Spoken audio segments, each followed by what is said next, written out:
নমস্কার বন্ধুরা, গেমস চ্যানেলের সবাইকে স্বাগত জানাই।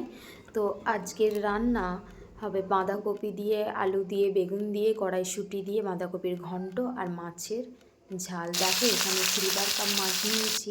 তো মাছগুলো দেখো আমার খুব সুন্দরভাবে লাল করে ভাজা হয়ে গেছে। তো ভাজা হয়ে গেলে কে কে এরকম মাছ ভাজা খেতে ভালোবাসো কমেন্ট করে জানিও। আমি তো খুব ভালোবাসি মাছ ভাজা হয়ে গেলে এক পিস করে আমি মাছ ভাজা খাই। তোমরা কে কে ভালোবাসো এরকম মাছ গরম গরম মাছ ভাজা খেতে কমেন্ট করে জানিও। তো মাছের ঝাল বানানোর জন্য এখানে কড়াইয়ের মধ্যে দিয়ে দিয়েছি তেলের মধ্যে দিয়ে দিয়েছি পেঁয়াজ কুচি, টমেটো কুচি। টমেটো কুচিগুলো আমি ভালো করে ভাজা হয়ে গেলে এখানে দিয়ে দিচ্ছি আদা রসুন বাটা। তো এখানে নুন, পরিমাণ মতো হলুদ গুঁড়ো, পরিমাণ মতো লঙ্কা গুঁড়ো দিয়ে মশলাটা আমি খুব সুন্দর করে কষে নিয়েছি।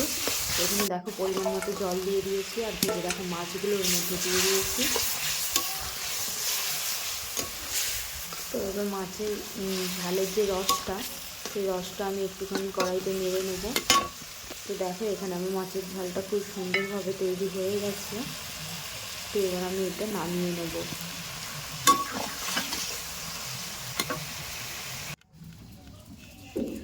তো তোমরা কে কে এরকম খুব তাড়াহুড়োর মধ্যে এরকমভাবে শর্টকাট রান্না করো কমেন্ট করে জানিও। তো দেখো এখানে বাঁধাকপি ঘন্ট বানানোর জন্য এখানে কড়াইতে তেল দিয়ে এখানে দেখো 5 ফোড়ন দিয়ে দিয়েছি, পেঁয়াজ কুচি, টমেটো কুচি। আর তোমরা কে কে এরকম কেটে রাখা টমেটো নুন দিয়ে খেতে ভালোবাসো কমেন্ট করে জানিও।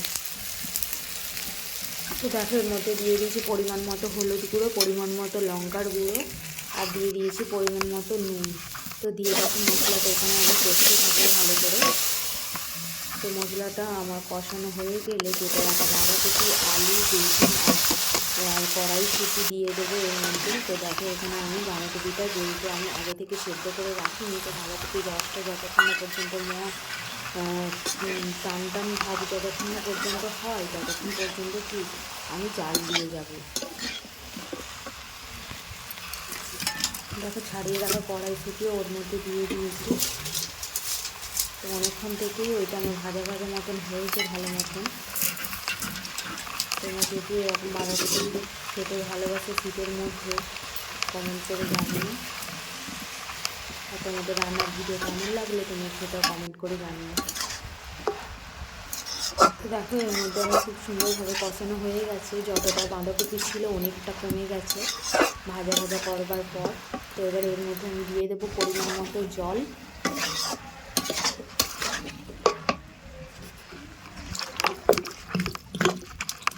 এখানে আমি জল ঢেলে ভালো করে সিদ্ধ করে নেব।